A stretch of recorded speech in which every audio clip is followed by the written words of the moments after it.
Ao falarmos da cooperação jurídica internacional, ela guarda relação com questões próprias do processo penal, num primeiro momento, no que diz respeito à realização de atos processuais, seja no Brasil, seja no estrangeiro, principalmente em relação àqueles estados em que o próprio Estado brasileiro possui convenções internacionais de comum acordo, principalmente, portanto, em relação àqueles estados estrangeiros em que o Brasil ele tem como convenções combate à lavagem de capitais, crimes econômicos, quebra do sigilo bancário fiscal, e nós vamos avaliar tudo isso na aula de hoje.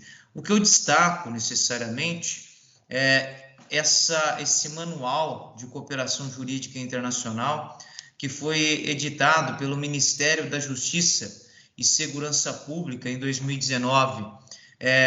Portanto, a quem possa interessar, nós vamos até mesmo avaliar esse manual logo mais, mas eu antecipo, ele trata da cooperação jurídica internacional envolvendo matéria penal e recuperação de ativos. Nós vamos avaliar lá quais convenções foram assinadas, ou seja, das quais o Estado brasileiro é signatário em se tratando de matéria penal e recuperação de ativos.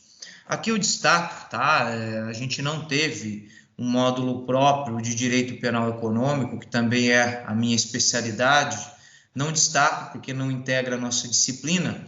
De todo caso, é certo que eu trago uma observação: a criminalidade econômico-financeira, ela se caracteriza por sua transnacionalidade, ou seja, ela tem uma natureza transfronteiriça, no que as próprias partes chegam a requerer a realização de atos processuais em outro território, Então, as partes, os estados que são signatários de uma convenção prevendo essa cooperação mútua, chegam até mesmo a requerer a prática de atos processuais em outro território. Daí indagamos, mas será que isso é uma novidade? Será que isso já não existia até mesmo em momentos ou períodos passados na história do nosso país? Certamente que sim, só que o mecanismo era diferente, ou seja, os mecanismos jurídicos tradicionais da cooperação jurídica internacional eram caracterizados pela morosidade e até mesmo pela formalidade, ou seja, duas características principais que eram a morosidade e a formalidade. Muito acontecia, era muito comum com relação às cartas rogatórias, de modo que não havia um auxílio direto. Notadamente, com relação às cartas rogatórias, seguia-se um procedimento muito solene.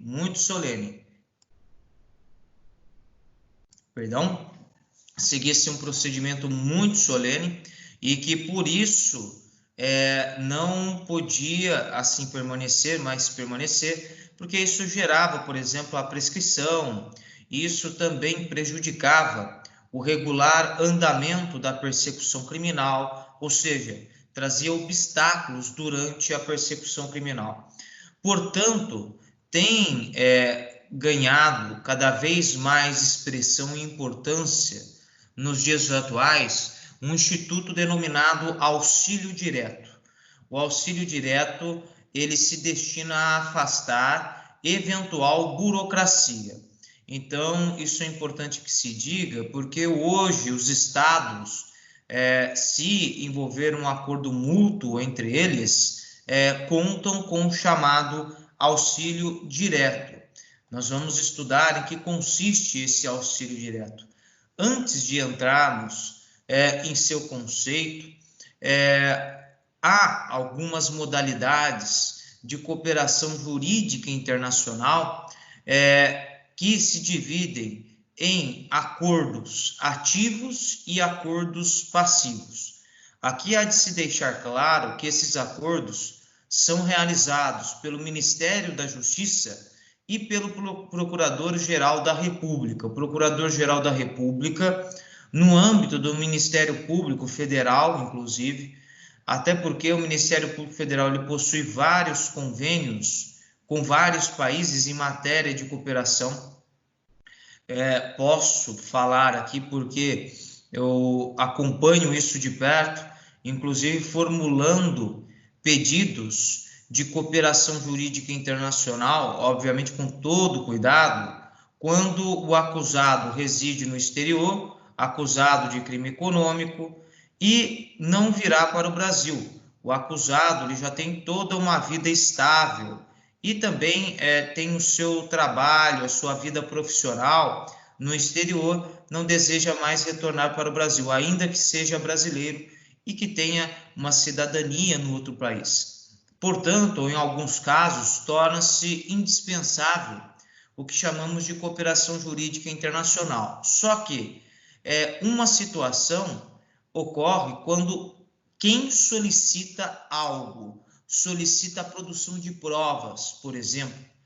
Outra situação envolve quando se recebe um pedido de cooperação. Por isso que os acordos eles se dividem em ativos e passivos. Nos ativos, o Brasil solicita a produção de provas perante a autoridade estrangeira competente. Então, o Brasil solicita a produção de provas perante a autoridade estrangeira competente. Já nos acordos passivos, a autoridade estrangeira de dado país solicita a produção de provas à autoridade brasileira. Então, a autoridade estrangeira de dado país solicita a produção de provas à autoridade brasileira. O que eu posso destacar, inclusive, é que este modelo de cooperação jurídica internacional tem sido muito utilizado nos chamados crimes tributários. Nós temos o FATCA, nós vamos assim analisar, se não hoje, nos próximos encontros, e o FATCA, ele prevê expressamente essa possibilidade de cooperação jurídica internacional mútua. Portanto, em matéria de crimes econômicos, vamos supor, o Federal Service, que corresponde até mesmo à Bolsa ou o Banco Norte-Americano, ele pode compartilhar provas normalmente com as autoridades brasileiras, independentemente de autorização judicial. E essas provas podem ser utilizadas para consubstanciar, para até mesmo embasar denúncias ou pareceres no âmbito da justiça pública, notadamente da Justiça Federal. Então, nós temos essas questões. Enfim, o auxílio direto. No que toca ao auxílio direto, é certo que ele consiste em uma espécie de cooperação jurídica internacional. A cooperação jurídica internacional, portanto, pode ocorrer diretamente na modalidade desse auxílio, ou seja, pode ocorrer mediante auxílio direto. Se formos analisar o que é o auxílio direto, o auxílio direto é uma espécie de cooperação jurídica internacional, possuindo como principal característica o fato de ser realizado entre as autoridades centrais de países signatários de convenções internacionais que chegam a prever o próprio auxílio direto. A autoridade central de um dos estados signatários encaminha o pedido de cooperação ao órgão competente do outro país para propor a demanda respectiva. A previsão legal do auxílio direto no nosso país, em se tratando de um novo instituto, se não bastasse essa previsão legal, seria o auxílio direto constitucional? Sim, há previsão legal, há fundamentos legais ou até mesmo uma fundamentação legal, com base no artigo 4º da Constituição Federal, no artigo 7º, parágrafo único, da resolução número 9 de 2005 do STJ, da resolução número 9 de 2005 do STJ, artigo 216-O, parágrafo 2º do Regimento Interno do Tribunal de Justiça e ainda o artigo 14, inciso 4º do anexo 1 do Decreto 9.662 de 1º de janeiro de 2019. Então, artigo 14, inciso 4º do anexo 1 do Decreto 9.602 de 1º de janeiro de 2019. No que toca à Constituição Federal, é certo que seu artigo 4º prevê as relações internacionais no âmbito do Estado brasileiro. Não posso me furtar até mesmo da leitura do artigo 4º, e assim o farei agora mesmo. É importante que nós tenhamos essa dimensão da Constituição, porque o Brasil ele se relaciona com outros estados, até mesmo por uma questão de diplomacia. E assim dispõe o artigo 4º da Constituição. A República Federativa do Brasil rege-se nas suas relações internacionais pelos seguintes princípios: 1. Independência funcional. 2. Prevalência dos direitos humanos, algo muito importante que diz respeito à própria prevalência dos direitos humanos. 3. Autodeterminação dos povos, o reconhecimento da autodeterminação de cada nação. 4. Não intervenção. 5. Igualdade entre os estados. 6. Defesa da paz. 7. Solução pacífica dos conflitos. 8. Repúdio ao terrorismo e ao racismo. E 9. Cooperação entre os povos para o progresso da humanidade. E 10, não menos importante, concessão de asilo político. Então, essa cooperação entre os povos para o progresso da humanidade e até mesmo prezando pela prevalência dos direitos humanos, pela igualdade entre os estados e, por vezes, para fazer cumprir suas leis por meio da independência funcional, são alicerces da cooperação jurídica internacional, notadamente do artigo 4º da Constituição Federal. Cabe ainda salientar a previsão do artigo 7º, parágrafo único da resolução número 9 de 2005, do STJ. Os pedidos de cooperação jurídica internacional que tiverem por objeto atos que não ensejam juízo de delibação pelo Superior Tribunal de Justiça, ainda que denominados carta rogatória, serão encaminhados ou devolvidos ao Ministério da Justiça para as providências necessárias ao cumprimento por auxílio direto.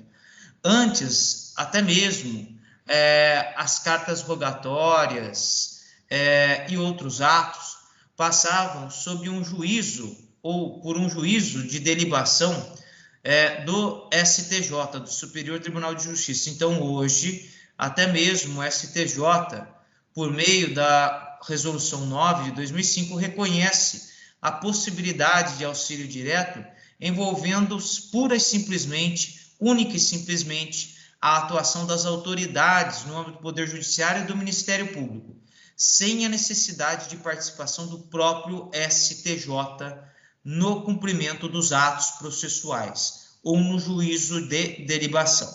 Enfim, temos essas questões importantes. E ainda nós temos outros atos normativos, porque não é uma matéria simples.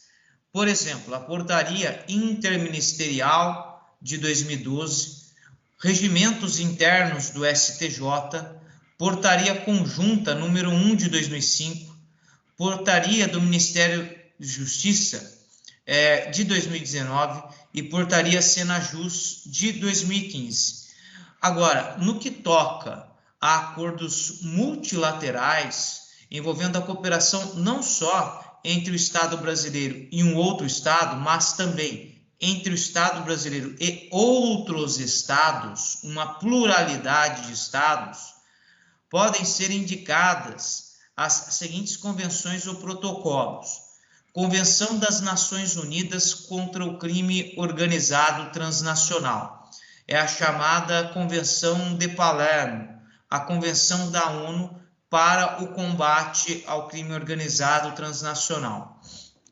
Ainda, protocolo adicional à Convenção das Nações Unidas contra o crime organizado transnacional relativo ao combate ao tráfico de imigrantes por via terrestre. Protocolo adicional à Convenção das Nações Unidas contra o crime organizado transnacional relativo à prevenção, repressão e punição do tráfico de pessoas. Tivemos aqui até mesmo um encontro envolvendo o tráfico de pessoas, até uma aula em nível de especialização, que eu tomei a liberdade de antecipar. Protocolo contra a fabricação e o tráfico ilícito de armas de fogo, suas peças, componentes e munições. Convenção contra o tráfico ilícito de entorpecentes e substâncias psicotrópicas, importantíssima, envolvendo a questão do tráfico. Convenção das Nações Unidas contra a corrupção. Vocês estão vendo que nós estamos mencionando aqui as principais convenções e protocolos em matéria penal, né? Enfim, daí depois nós temos outras convenções e protocolos também na área criminal, mas que não têm a mesma envergadura que as primeiras, que acabamos de ler aqui. De todo caso, eu destaco que é o protocolo para eliminar o comércio ilícito de produtos de tabaco, Convenção Interamericana sobre Assistência Mútua em Matéria Penal, Convenção sobre o Combate da Corrupção de Funcionários Públicos Estrangeiros em Transações Comerciais Internacionais, Protocolo de Assistência Jurídica Mútua em Assuntos Penais no âmbito do Mercosul. Enfim, temos aqui diversas questões envolvendo até mesmo essa cooperação entre os mais diversos estados. Não é um acordo bilateral única e simplesmente. São acordos multilaterais entre o Estado brasileiro e outros estados. Agora, a cooperação jurídica pode se dar somente entre o Estado brasileiro e um acordo assinado e firmado perante um único Estado ou por um único Estado. Ou seja, são chamados acordos bilaterais. E como vocês podem acompanhar aqui, nós temos diversos acordos bilaterais entre o Estado brasileiro e um Estado estrangeiro. O tratado entre a República Federativa do Brasil e o Reino da Bélgica sobre auxílio jurídico mútuo em matéria penal. O acordo de assistência mútua em matéria penal entre o governo do Brasil e o governo do Canadá, entre o governo brasileiro e a China, entre o governo brasileiro e a Colômbia, depois vem Coreia, Cuba, Espanha, Estados Unidos da América, República Francesa, Honduras, República Italiana, Jordânia, México, Nigéria, Panamá, enfim, vocês podem aí acompanhar os mais diversos acordos. Posto isto, notem que até então nós analisamos o Instituto da Cooperação Jurídica Internacional, o seu conceito, as suas modalidades e citando até mesmo o que é auxílio direto. Vamos avançar e vamos agora estudar as modalidades de auxílio direto, ou seja, o que é auxílio direto passivo e o que é auxílio direto ativo, muito comum nos processos da Justiça Federal. No passivo, há um pedido de cooperação realizado pela autoridade central do Estado estrangeiro para a autoridade central brasileira, ou seja, vamos até mesmo falar aqui, o Departamento de Recuperação de Ativos e Cooperação Jurídica Internacional da Procuradoria-Geral da República recebe esse pedido de cooperação por parte da autoridade central do Estado estrangeiro. Receberá e daí haverá a distribuição com a consequente realização do Ministério Público Federal, que, por sua vez, o Ministério Público Federal formulará esse pedido ao Poder Judiciário, a fim de que o cumpra. Então, vamos imaginar, a autoridade central solicita, faz o pedido, apresenta o pedido de cooperação a quem? Ao Departamento de Recuperação de Ativos e Cooperação Jurídica Internacional da Procuradoria-Geral da República, que é essa que mantém acordo ou convênios com outros estados, principalmente com as autoridades estrangeiras dos outros estados.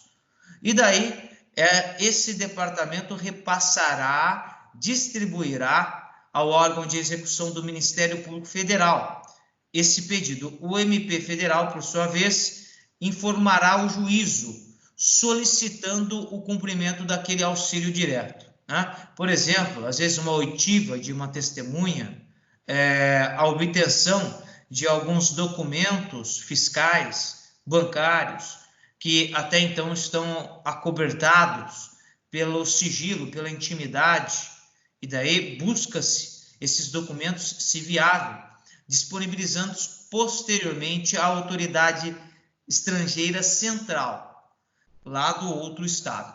Vocês podem acompanhar aqui toda essa dinâmica: Autoridade Central de Estado Estrangeiro, Autoridade Central Brasileira, Ministério Público e Poder Judiciário Brasileiro.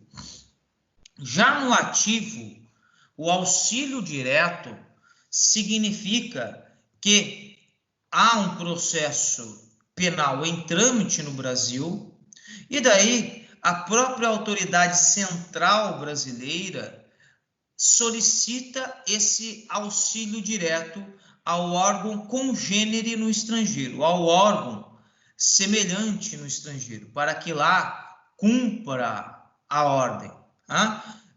Ou seja, se nós formos analisar, há uma parte no processo, que geralmente pode ser o Ministério Público Federal, ao juiz natural da causa, daí é solicitada à autoridade central brasileira necessariamente o cumprimento do auxílio direto lá no estrangeiro. Então, o órgão congênere no estrangeiro vai receber esse pedido para viabilizar necessariamente a execução do pedido, né? Para que vocês possam ter ideia, o Ministério Público Federal, ele possui convênios na área da Justiça Federal com outros estados. Então, por exemplo, se eu pedir um interrogatório, a realização do interrogatório do acusado no estrangeiro, eu devo fazê-lo diretamente para a juíza abrirá a vista dos autos ao Ministério Público Federal, o Ministério Público Federal imediatamente se manifestará, de uma forma provável, pela realização do ato. E daí o Ministério Público Federal comunicará seus departamentos competentes, são aqueles responsáveis por esse vínculo com as autoridades no estrangeiro, a fim de que necessariamente seja até realizado esse auxílio direto. Daí, isso vai passar novamente pelas mãos da juíza e encaminhará necessariamente esse pedido às autoridades norte-americanas. Compete ao Departamento de Justiça norte-americano a realização desse ato, do interrogatório, por exemplo, para que vocês tenham ideia, ou até mesmo não é só um interrogatório, né? Aqui até melhor dizendo, seria, por exemplo, uma citação do acusado. Daí, por isso que eu falo de uma carta rogatória, vamos imaginar. O interrogatório ele tem outras nuances, eu já tive a oportunidade de participar lá fora, envolve outras nuances que nós vamos discutir aqui. Será que, em meio a tudo isso, no que diz respeito ao até mesmo interrogatório, são respeitadas as garantias individuais lá fora, tal como nós temos aqui, o contraditório, a ampla defesa?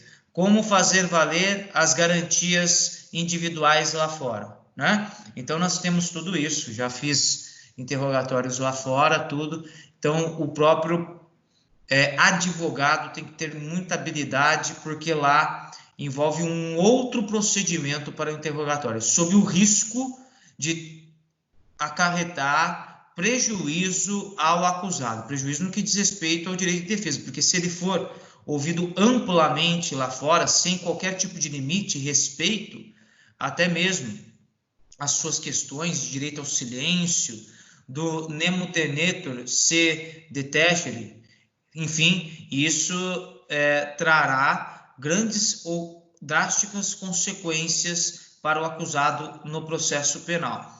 Mas é assim que funciona via de regra, né?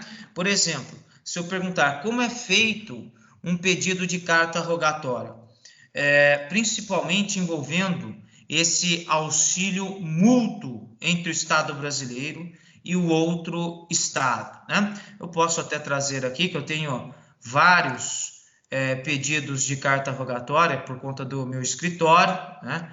Nós temos essa atuação muito forte também. Deixe-me até abrir aqui, só para que vocês tenham uma ideia, eu não vou citar o nome do acusado, tá bom? Não vou citar o nome do acusado. Só estou abrindo aqui para vocês, para que vocês tenham uma ideia. Só um minutinho. E daí é importante que vocês tragam um fundamento não só com base no Código de Processo Penal, mas também no Código de Processo Civil, tá? No que diz respeito à própria carta rogatória. No que diz respeito à própria carta rogatória. Deixe-me só abrir para ver se eu estou achando a manifestação, que eu estou num outro computador, tá bom? Estou no outro computador, rapidinho. Então, carta rogatória e citação por hora certa, né? O que acontece? Nesse processo, não vou necessariamente aqui entrar em detalhes, nós recebemos aqui até mesmo um pedido do US Department of Justice, que é o Departamento de Justiça norte-americano. Request for legal assistance from Brazil in the matter of fulano de tal. Daí, o que acontece?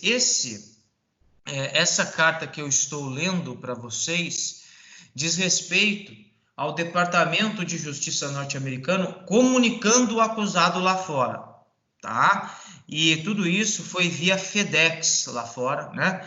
Então, aqui eu estou falando do Departamento de Justiça norte-americano, e daí fala, Dear, o acusado, I am employed by the Office of International Affairs, a component of the Criminal Division of the U.S. Department of Justice. This office is responsible for the transmission and the execution of requests for assistance in criminal matters between the United States and Brazil. Brazilian authorities have submitted a request for assistance asking us to serve you with the enclosed documents. We are forwarding the enclosed documents to you at the request for Brazilian authorities and are not otherwise involved in the proceedings in Brazil and take no position concerning them. You should review these documents carefully for instructions and deadlines. If you have any questions concerning this matter, please contact the Brazilian court directly or the Brazilian consulate in your area, né? Então, só para que vocês tenham até aqui uma dimensão, né, do que é a advocacia, nós não estamos falando, pessoal, com todo respeito, né, essa questão da advocacia própria do dia a dia nosso aqui, né, com todo respeito. A gente está falando de uma advocacia que envolve muito cuidado, tá? Que envolve muito cuidado. Então, por que necessariamente eu trago o conteúdo desse documento para vocês? Isso é um documento que é uma comunicação, tá? do Departamento de Justiça norte-americano ao acusado. Então, o Departamento de Justiça norte-americano, ele integra até mesmo, né, uma divisão da Justiça Criminal norte-americana. E aqui, lá ao Departamento de Justiça norte-americano, compete única e exclusivamente a transmissão e a execução de pedidos de assistência em questões criminais entre os Estados Unidos e o Brasil. Simplesmente. Ele não vai, por exemplo, impor que algo seja feito além. Ele vai cumprir aquele pedido nos exatos limites em que necessariamente foi solicitado o pedido no Brasil. Não lhe compete ir além, tá? É como se fosse uma carta precatória.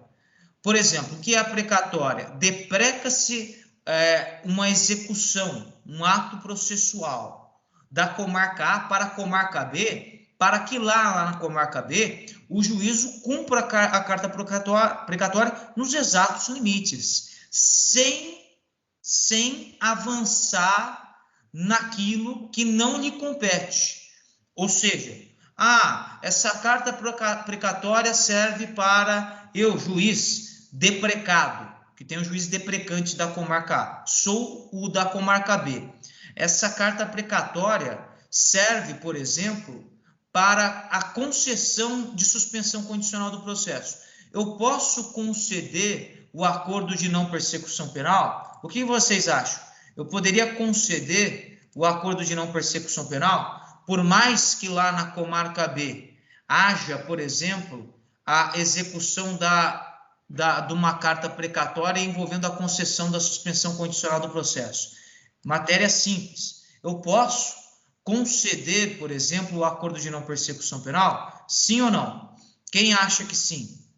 Eu posso conceder o acordo de não persecução penal? Sim ou não? Matéria básica. Vamos lá. Pessoal, obviamente que não. Eu tenho que cumprir a carta precatória nos limites em que solicitada. Ou seja, em que expedida. Se é para eu, juiz deprecado, cumprir a suspensão condicional do processo, eu devo cumpri-la somente.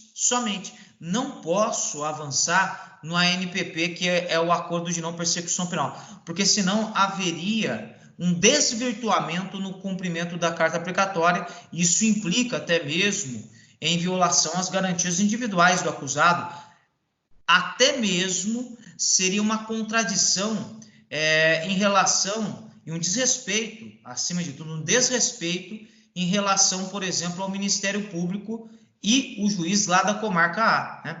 E, pessoal, quando é assim, a gente tem várias provas, né? Várias provas. E daí, necessariamente, sempre vai assistir razão a quem tem muitas provas. Sempre vai assistir razão. Nesse caso, por exemplo, se envolver, vamos dizer assim, uma malversação, né?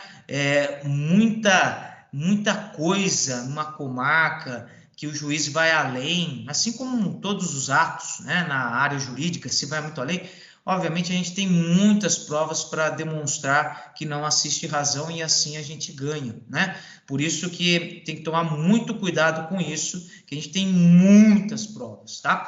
Então notem que necessariamente eu li para vocês aqui uma carta, né, do Departamento de Justiça norte-americano. Agora, uma sugestão de manifestação de carta rogatória, eu não vou mostrar aqui para vocês, tá? Me permitam, porque isso tudo que eu estou trazendo diz respeito a documentos confidenciais. Daí eu coloco aqui, né?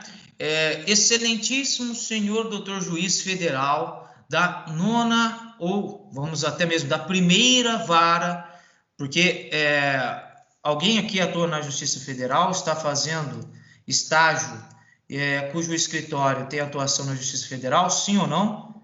Alguém aqui tem atuação na Justiça Federal, fazendo estágio ou trabalhando já normalmente no escritório, sim ou não? Independentemente da área. Só para esclarecer, então, se alguém estivesse atuando, né, o que acontece? Nós temos na comarca de Campinas, não é nem comarca, tá, pessoal? Quando a gente fala de Justiça Federal, é seção judiciária, tá? na seção judiciária de Campinas a primeira vara criminal e a 9ª vara, tá? Então, nós temos aí em Campinas, já fiquem cientes, porque, enfim, a quem possa interessar, daí tem excelentíssimo senhor doutor juiz federal da tal vara criminal da Justiça Federal da cidade tal, estado de São Paulo, processo número tal, daí fulano de tal já qualificado nos autos do processo in epígrafe que lhe move à justiça pública, por intermédio do seu advogado e bastante procurador que esta subscreve, conforme instrumento de mandato já anexo, vem respeitosamente perante Vossa Excelência com base na legislação processual penal então vigente e nos acordos mútuos de cooperação jurídica internacional. Não basta, pessoal, só colocarmos legislação processual penal, né? Temos que colocar os acordos de cooperação jurídica internacional. Requerer o que se segue. O acusado apresentou resposta à acusação, folhas tal, instruída com farta documentação e procuração devidamente assinada, visando a cooperar com a justiça pública, fulano de tal constituiu espontaneamente advogado para apresentar a resposta à acusação, tomando plena ciência acerca da imputação criminal que lhe é dirigida. Em que pese o respeitável entendimento desse digníssimo juízo, a constituição de procurador, mediante procuração nos autos, configura comparecimento espontâneo do acusado, suprindo o eventual vício decorrente de ausência de citação, sem qualquer prejuízo do direito de defesa. Daí qual o embasamento legal? Nos termos do artigo 570 do Código de Processo Penal, a falta ou nulidade da citação, da intimação ou notificação estará sanada desde que o interessado compareça antes de o ato consumar-se, embora declare que o faz para o único fim de arguí-la. O juiz ordenará, todavia, a suspensão ou adiamento do ato, quando reconhecer que a irregularidade poderá prejudicar direito da parte. Aqui estou lendo uma manifestação minha para vocês. Busca-se, assim, a simplificação do procedimento, garantindo maior celeridade ao processo, em homenagem aos princípios da celeridade e da economia processuais, consagrados no artigo 5º, inciso, nesse caso, no próprio artigo 5º da Constituição, o princípio da celeridade. Assim, o acusado esclarece que em nenhum momento teve a intenção de se ocultar da justiça, senão, única e exclusivamente, o escopo inequívoco e claro de cooperar com a persecução criminal.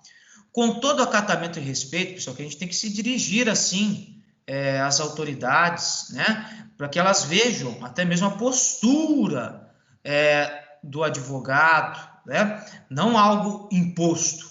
Com todo acatamento e respeito, não há nos autos qualquer elemento suspeita acerca de eventual intenção do acusado de se ocultar da justiça, pois foi informado a senhora oficial de justiça de que fulano de tal reside no exterior e de que constituiria defensor para a apresentação de resposta à acusação, em respeito irrestrito à legislação processual, bem como ao contraditório e ampla defesa.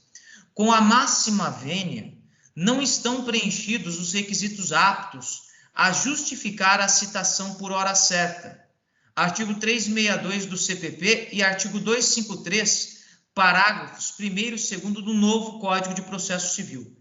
E com a finalidade precípua de cooperar com a justiça pública, reforça o acusado que possui endereço no exterior, onde desempenha de forma permanente suas atividades pessoais e profissionais. E daí há de se demonstrado tudo isso, e juntando também lá na peça o local em que reside até mesmo o brasileiro no exterior. E aqui, por exemplo, envolve até um documento que foi emitido pelo estado da Flórida, né? E foi juramentado para que fosse juntado no processo, foi juramentado informando ao juízo daqui que o acusado de fato tem residência no exterior e também tem profissão lá. Por quê, pessoal? Para demonstrar ao juízo de que não vai se ocultar da justiça, não vai fugir ou ser foragido e tampouco prejudicar o regular andamento do ato processual. Diante disso, requer que seja expedida carta rogatória para a justiça competente dos Estados Unidos da América, a fim de que fulano de tal seja citado no endereço residencial comercial localizado na rua tal, aqui o street, no estado tal, com fundamento na legislação e resoluções então vigentes, além de acordos de cooperação jurídica internacional, em especial nos artigos 368 e 369, ambos do Código de Processo Penal, e nos artigos 36 e seguintes do novo Código de Processo Civil. E, uma vez devidamente realizada a diligência, requer-se a devolução da carta rogatória devidamente cumprida, pugnando o acusado pela reiteração da resposta à acusação, então apresentada a folhas tal, instruída com farta documentação. No mais, reforça o acusado o seu compromisso de contribuir a todo momento com a persecução criminal, atendendo fielmente a todos os atos processuais, com a sua necessária intimação ou citação. Então, aqui é um exemplo, né, de peça para vocês. Por quê? Vamos imaginar o seguinte, pessoal, justiça estadual. Vamos imaginar, em crimes contra a ordem tributária, que o acusado seja citado porque o juiz entendeu por bem em receber a denúncia formulada contra ele, determinando, portanto, a sua citação. Vamos imaginar que, independentemente da citação ou não, antes mesmo de ser citado, o acusado ele sabe que será denunciado.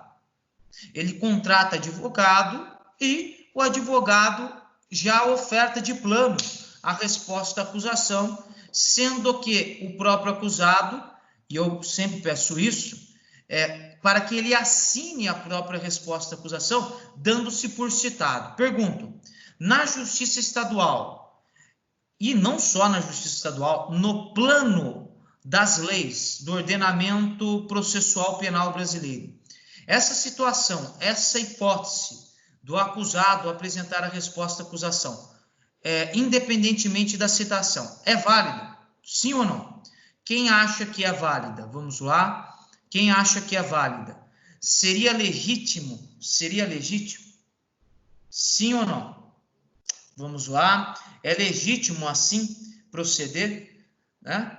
Quem acha que sim e quem acha que não? Vamos lá. O Luiz Henrique não. Quem mais? Quem mais? Ele apresenta a resposta à acusação antes mesmo de ser citado. A Lígia, sim. Por que é possível, Lígia? Vamos imaginar. Nesse caso, é possível porque tem fundamento no próprio artigo 570 do Código de Processo Penal, né? Acabei de ler para vocês aqui uma manifestação. E notem que nada obsta, por exemplo, isso preza até mesmo pela celeridade processual. Que prejuízo que haveria, por exemplo, no exercício do direito de defesa? Não tem nenhum prejuízo, né? Então, geralmente, os juízos, eles entendem por bem em reconhecer a resposta à acusação, independentemente da citação, desde que esteja claro que o acusado esteja ciente, desde que esteja clara a ciência do acusado a respeito da resposta à acusação e que necessariamente dispensa se é prescindível a citação. Agora, tomem cuidado que na Justiça Federal não é assim. É um outro universo jurídico, tá? Na Justiça Federal. Porque se for feito isso, a juíza pode entender por bem, ou o juiz, dependendo da sessão judiciária, que nesse caso, o fato de o acusado, mesmo que com advogado constituído e ainda que não citado, apresentar a resposta à acusação, ele pode até mesmo estar procrastinando os autos ou até mesmo se ocultando da justiça. Ele não quer apresentar-se pessoalmente ao juízo.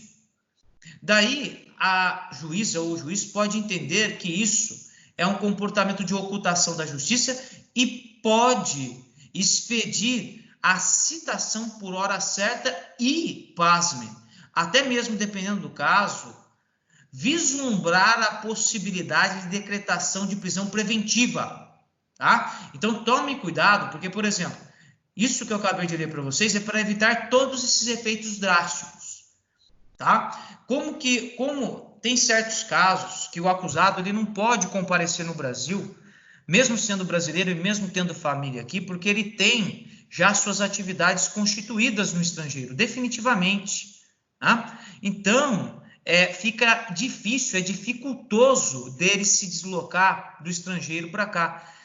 Vamos imaginar alguém que já é cidadão italiano, cidadão americano e que não vem mais para o Brasil. Daí, pessoal, tem casos que, para evitar discussões, sugere-se que o acusado venha só para ser citado por 10 minutos no balcão do cartório da respectiva vara criminal da Justiça Federal. Só para que seja citado pessoalmente, daí para que possa apresentar a resposta à acusação. Né? Enfim, então, quais são os dois mecanismos que nós temos para evitar consequências drásticas ao acusado na esfera criminal da Justiça Federal? Ou expedir carta rogatória a fim de que ele seja citado lá no exterior por meio de auxílio direto e assim possa, de fato, apresentar a resposta à acusação, ou ele sair do exterior e ser citado pessoalmente aqui, indicando o endereço onde será citado ou que vá pessoalmente no cartório da vara criminal. Tudo bem? Então, tudo isso que eu li para vocês diz respeito, né, às operações, diz respeito até mesmo questão da Lava Jato, com colegas também atuando aí, desde São Paulo, etc. Por isso que nós temos essa precaução, tá? Em se tratando de crimes econômicos. Enfim, vamos avançar, portanto, e isso aconteceu muito, pessoal, principalmente no que diz respeito,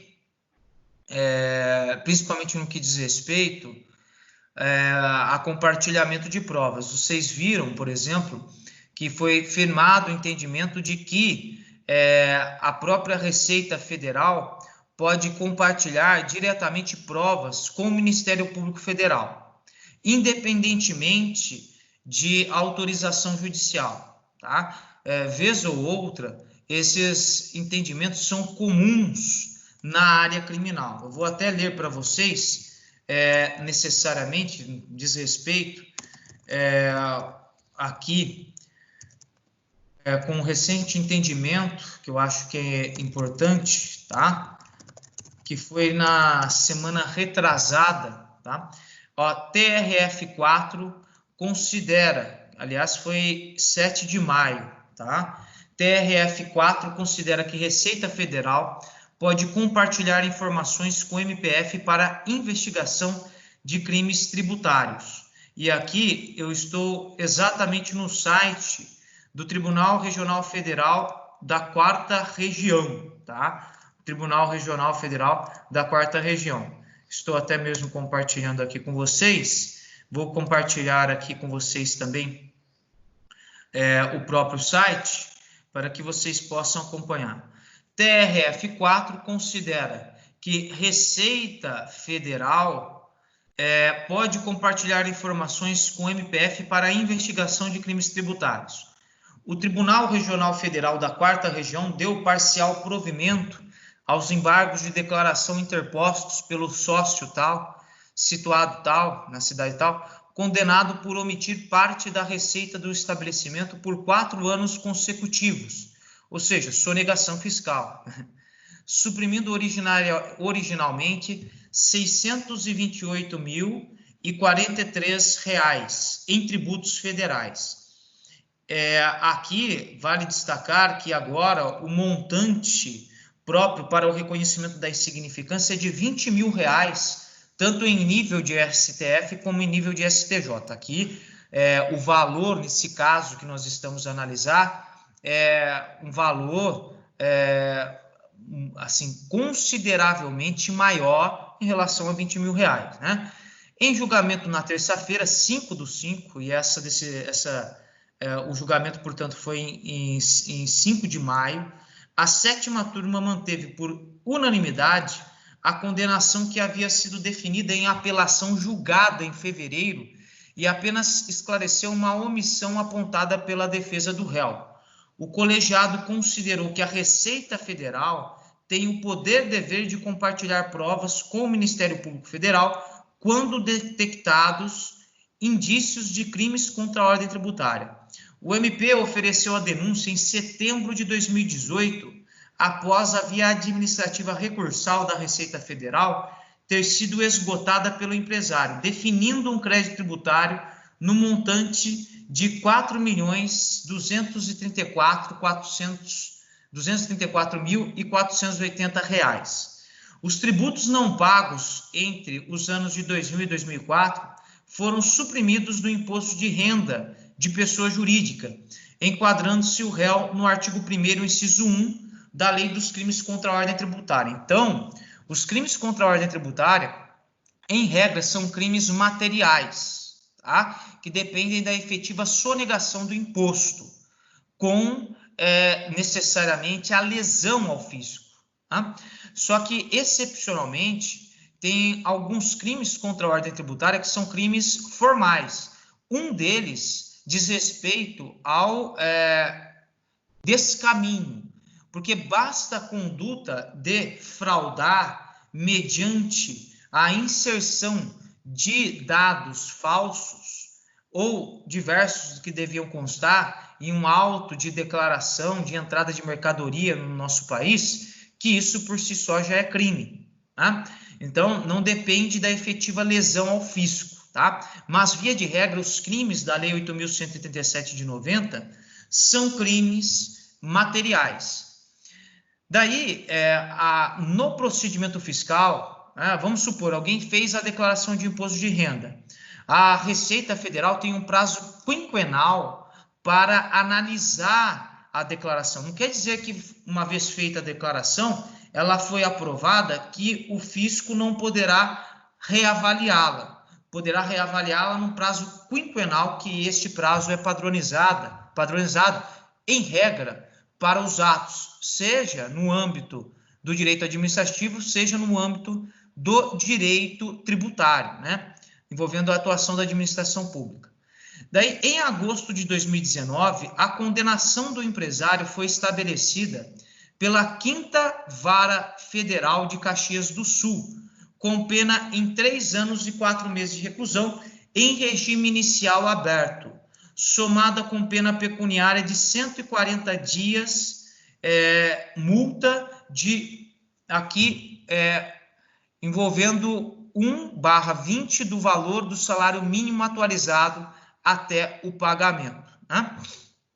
Após a sentença, a defesa recorreu ao tribunal unicamente para afastar o reconhecimento da reincidência, buscando reajustar o regime inicial de cumprimento da pena e possibilitar a sua substituição por penas restritivas de direito. Já que ele foi condenado a 3 anos e 4 meses de reclusão, a defesa recorreu ao tribunal justamente para afastar, por exemplo, a reincidência e que se tornasse possível, portanto, a conversão da pena privativa de liberdade em penas restritivas de direito. Em fevereiro, a Corte alterou a condenação, afastando a reincidência do réu e modificando a dosimetria da pena. A 7ª turma estabeleceu 2 anos e 6 meses de reclusão em regime aberto e o valor de 68 dias multa de 1/20 do salário mínimo vigente em 2016 e atualizado até o efetivo pagamento. O TRF4 também reconheceu o direito do condenado de ter a privação da liberdade substituída por restrição de direitos, com prestação de serviço à comunidade e fiança de 30 salários mínimos.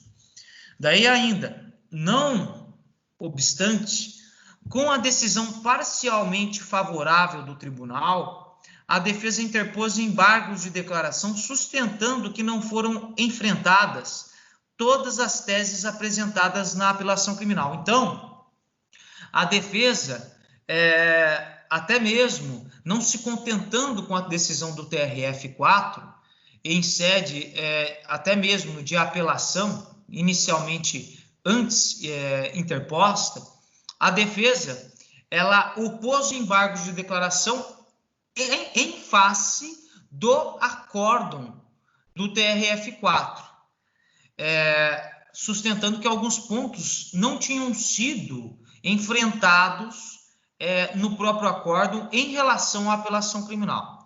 Referindo-se ao argumento de que a Receita Federal não teria tomado decisão administrativa específica que justificasse o compartilhamento dos dados com o MPF, os advogados requereram um esclarecimento da omissão no julgamento.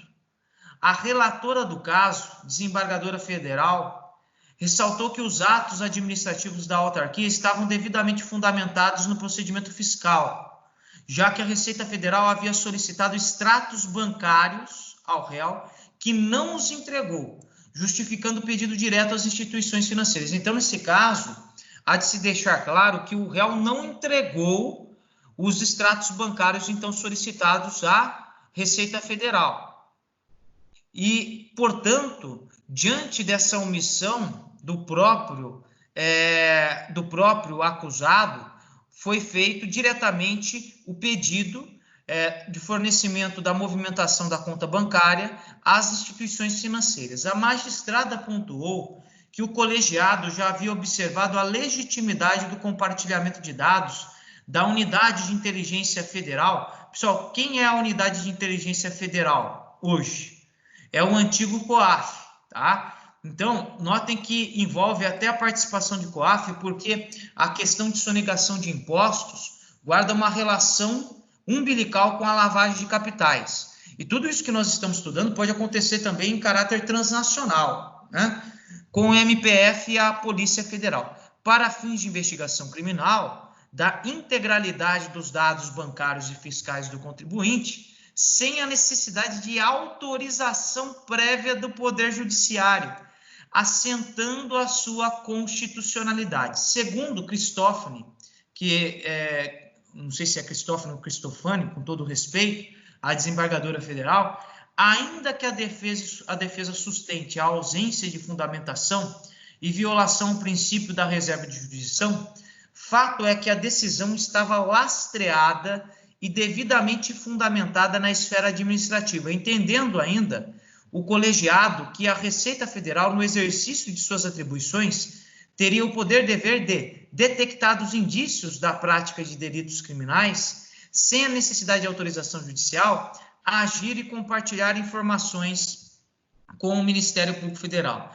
E aqui, portanto, para que vocês tenham, né, essa dimensão, depois é só vocês consultarem necessariamente aí o processo, tá?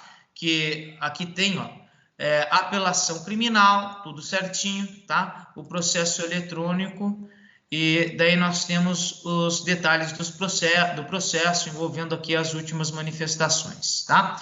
Enfim, vocês viram que tudo isso pode acontecer também, compartilhamento de provas, não só internamente no nosso país, entre as autoridades competentes, como também em nível transnacional. Mas, se formos avaliar esses acordos, pessoal, e até mesmo as operações, notem que elas são decorrência dessa dinâmica mundo afora, né? Acordos bilaterais e multilaterais são firmados cada vez mais entre os estados. E, se não bastasse ainda, nós temos investigações tecnológicas cada vez mais sendo adotadas, com um chamado Big Data, né, no âmbito da administração. Hoje, até mesmo eu estou investigando cientificamente sobre isso, sobre a autodeterminação informativa do investigado. Como o investigado, diante dessas investigações tecnológicas, ele poderia até mesmo ter respeitada a sua autodeterminação informativa, no sentido de que alguns dados sejam compartilhados e outros não. Porque hoje nós estamos na iminência da entrada em vigor da Lei Geral de Proteção de Dados Pessoais. E ela se restringiu única e exclusivamente em mencionar que os dados pessoais poderão ser utilizados excepcionalmente em sede de investigação criminal. Mas quem garante que esses dados serão utilizados única e exclusivamente para fins de investigação criminal e não serão desvirtuados? Portanto, nós temos que ter, é indispensável, melhor dizendo, um cuidado com esses dados pessoais. Existe, sim, a meu ver, reserva de jurisdição. Por quê? Porque significaria, por exemplo, o Estado, a qualquer custo, se valer de dados pessoais e aviltando o sigilo e a intimidade da pessoa, né, do acusado. 2, a Receita Federal, ela, com todo respeito, tem exacerbado a sua atuação, sendo que em relatórios fiscais, ela tem se inclinado cada vez mais para relatórios criminais, e isso não é da sua atribuição constitucionalmente falando. 3, o fato de se buscar uma cooperação jurídica internacional ou mecanismos outros que sejam semelhantes, significa que o próprio Estado assume que tem uma insuficiência em termos de investigação, de modo que tem adotado cada vez mais mecanismos mais extremos, a qualquer custo. Né? Ainda, 4, não menos importante, essas provas que são livremente compartilhadas entre as autoridades, elas acabam por se desvirtuar dos seus fins legítimos naquele processo e passam a integrar outros, de modo que isto leva à instauração de outros procedimentos descabidos em face do acusado. E 5º, não menos importante ainda, o direito penal, ele acaba por ser utilizado como um instrumento de reforçar ilícitos de outras áreas, e daí fazer com que o próprio contribuinte pague, recolha imposto, né? Principalmente em sede de crimes econômicos. Até que ponto haveria uma legitimidade constitucional do direito penal para esses fins? Tá? Então, hoje nós estudamos a primeira parte da cooperação jurídica internacional, envolvendo também uma dinâmica interna da justiça no que diz respeito a algumas provas que podem ser compartilhadas até mesmo internacionalmente, de uma forma transfronteiriça. E daí, na próxima aula, nós daremos continuidade ao estudo do auxílio direto, né? Falando dos seus princípios, e eu vou chegar até mesmo à questão da cadeia de custódia, tema importantíssimo, previsto na Lei Anticrime, a Lei 13.964, de 2019, que é chamada aqui a cadeia de custódia de preservação da cadeia da prova ou da integridade, não se admitindo a quebra dessa cadeia, que é o break on the chain of custody, né? Então, a gente tem que avaliar como é feita uma cadeia de custódia. Isso daqui interessa, esse tema interessa não só para crimes econômicos, acordos de leniência, colaboração premiada, interceptação telefônica, mas, acima de tudo, para crimes digitais, né? Como se colher as provas em crimes digitais, porque nós temos também uma transnacionalidade dos crimes digitais, tá? E que se justifica essa cadeia de custódia, a sua preservação, a preservação da sua integridade, não só em nível transnacional, como também nacional, né? Então, aqui eu já deixo até mesmo sugestões a quem possa interessar sobre esse tema da cadeia de custódia. Por favor, estude Geraldo Prado, professor do Rio de Janeiro, e também o professor Auri Lopes Júnior, tá? O professor Auri Lopes Júnior. E ainda nós vamos estudar ainda tudo aquilo que diz respeito aos auxílios de cooperação, né? de auxílio direto, no caso a Lei 9.603 de 98, a Lei de Lavagem de Capitais, envolvendo uma jurisprudência, a quebra do sigilo bancário e fiscal, os reflexos tributários da Lava Jato, tá? A repatriação e incorporação, e tem também o Disposition norte-americano, que é um instituto próprio para a realização do interrogatório no estrangeiro, a fim de que seja conferida validade ao interrogatório. Tudo bem? Então, chegamos ao final de mais um encontro. Eu agradeço a todos e daí eu vou passar necessariamente aqui a outras considerações nos nossos próximos encontros. Obrigado e até mais.